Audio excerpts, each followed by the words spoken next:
Hey, Ashley here, Alaska Urban Hippie. I'm going to give you a walkthrough of 3 different kinds of mint that I have growing in my front yard right now.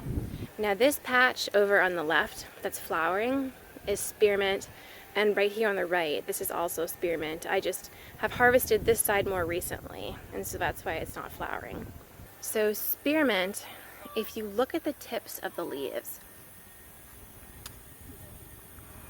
they almost seem like they would be sharp if you just look at the points, but they're not sharp at all. They're very soft and pliable.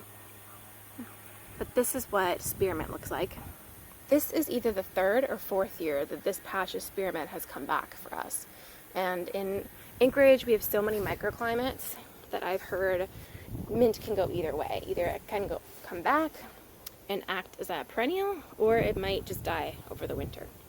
Anyway, this patch is called an apple mint, and I'll show you one of these leaves. You can see the size of this thing. That is a big leaf compared to some of the spearmint leaves. Apple mint in comparison is soft.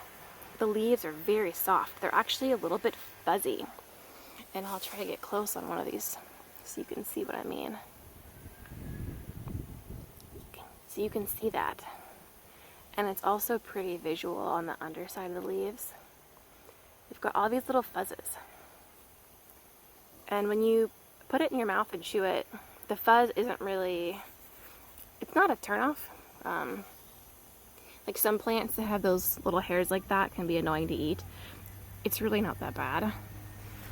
The spearmint flavor, I would say, is a bit more green and planty, whereas the apple mint is a bit sweeter. And then the 3rd kind of mint I'll show you is called a chocolate mint. And just ignore these little occasional volunteer wild pansies.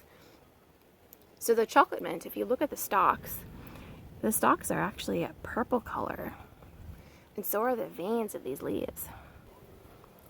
Now, just on its own, you probably couldn't smell the really subtle cocoa scent to it, but if you're smelling a chocolate mint, is right this patch, and then you smell an apple mint, and then you smell a spearmint, then you can definitely smell and taste the differences between these mints.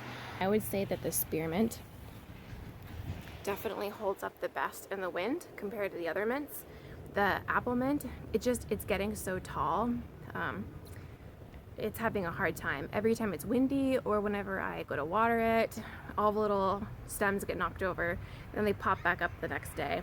So I'd say if you live in a very windy area, spearmint might be the best for you. I prefer the scent of the apple mint the most because it's a really light and sweet smelling mint, but I really like the sharpness of the chocolate mint. I would say out of the 3 of these, the chocolate mint is probably the closest to like a traditional peppermint. There's honeybee found. One little flower. And now she's gone. Alright. I hope that gives you a good overview of what those 3 kinds of mints sort of look like. Again, the spearmint, the chocolate mint, and the apple mint. Thanks for watching.